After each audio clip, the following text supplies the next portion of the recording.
Welcome to another video from Gweilo 60. I'm sitting here in front of Guangxi University, right around the corner from my home. And I was thinking, I was watching some pretty disturbing videos by different YouTubers around the world. And a lot of them are stating, I love the Chinese people, but I hate the Chinese government. It's sort of like they're trying to incite the Chinese people to rise up against their government. And I think that's basically sedition. And as I know the Chinese legal system, and in Hong Kong after the security law was passed here last year, that sedition is a punishable offense, and it's a very serious punishable offense.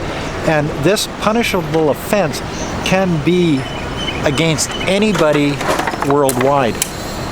It's sort of like the Meng Wanzhou thing, or Meng Wanzhou, with her doing something in Hong Kong and being arrested against a British bank, being arrested in Canada because of an American warrant in dealings in Iran. You know what I mean? So convoluted or whatever. So the people that are doing this against China basically fall under the same understanding, under the same set of rules and laws. If they break the law, the sedition law, anywhere in the world against China, they can be, a warrant for their arrest can be issued by the Chinese government. Should it be? I don't know. I'm just throwing this out here and seeing what you guys think.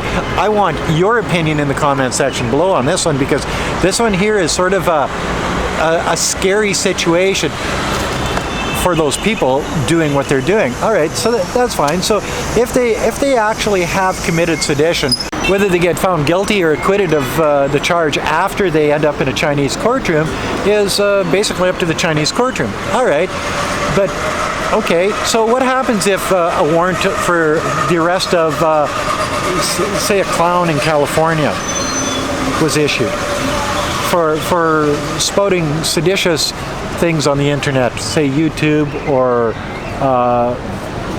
whatever other Odyssey or whatever other place that they want to put their videos. Okay, because it's going out to the masses. It basically is trying to get people in China to rise up against their government. Sedition at its best. All right, so if they travel to a place where China has an extradition treaty, can they be arrested and extradited back to China?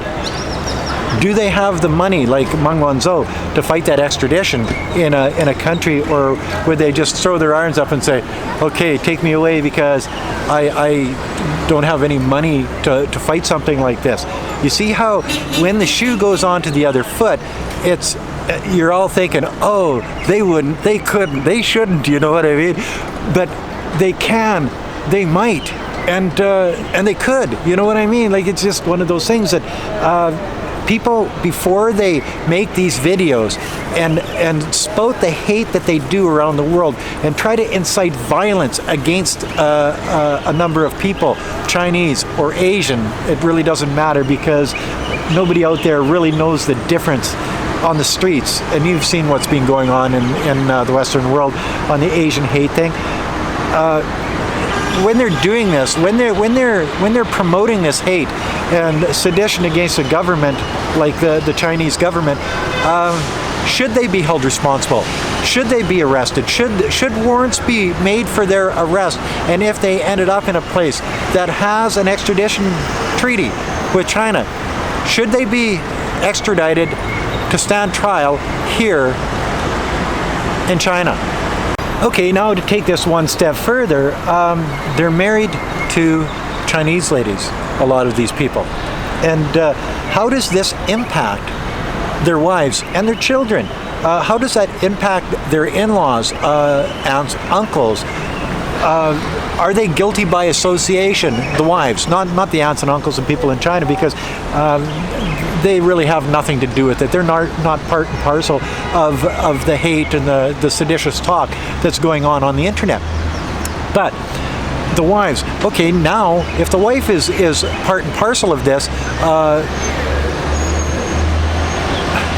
can she ever come back and visit her family without the risk of being arrested on charges of sedition? That's a tough one, eh? What if these people are just visitors in another country like the United States, and they get 86th out of the United States because the immigration laws change, work permits change, companies go bankrupt, people do stupid things. You know, you get caught drinking and driving in the States, bang, there's a penalty of over 6 months. Your work permit, your visa, your everything, even if you're on a resident or permanent resident card, you're no longer eligible, and they will boot you out of the country. So, you know, things like that. Okay, now where do these people go? Do they go back to their home country in some long, far away place that they haven't been for decades? Do they try to come back to China? How do they explain the seditious videos that they've been putting on the internet over the last year or two? How does this all work out? Who is responsible, or are they responsible? What happens? How does it happen? I guess the moral of this video is before you put videos out on the internet, you have to understand that there's different laws, rules, and regulations from country to country. There's things that are fine to do in the United States that you can't do in China. There's things in China that you can do that you can't do in the United States. It's one of those things. So when you're doing things, when you're committing crimes in other countries that you may be responsible for in another country, and responsible I think is the key word. You're responsible for the content that you put out. We've seen a lot of rhetoric about China, and not a lot of fair rhetoric about China from a lot of YouTubers out there. They say they know the country, they haven't been here for years, and because they want to keep those viewers, those videos have to get more, I don't know, out of control. What happens if the children want to meet the grandparents and a warrant for that YouTuber arrest is out there? Do they even know that there's a warrant out there?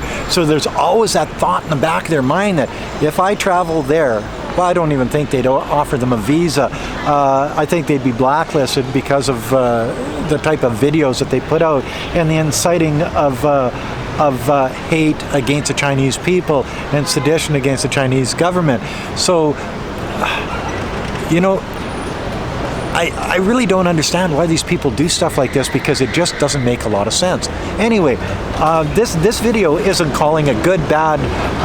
What this video is doing is asking you to comment on this, because I think that I don't know the answer to this. I don't know whether it's a good or bad idea. I know that Meng Wanzhou was basically arbitrarily detained. I think that probably she'll be coming home this year, but what's good for the goose is good for the gander, right? If the Western world can do it against Chinese people, can China do it against Westerners? Anyway, that's another video from Gweilo 60. Here in Nanning, China, in front of the Guangxi University. And yes, it's noisy here, but it's, I found a shady tree. It's hotter than a $5 pistol out here, guys. I am just sweating my ass off and loving it. Anyway, that's another video from Gweilo 60. If you like this video, as always, like, comment, subscribe. Push that share button. Don't forget to resubscribe. Hit the bell, hit the like button, and whatever you do, don't forget to put a couple bucks in the children's Patreon account. It's for a good cause. Thanks for watching. Bye now. Mimi, what are you doing? Huh? What are you doing, Mimi?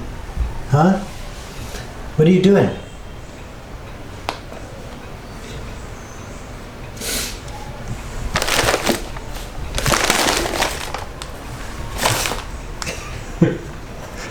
You are a very strange kitty.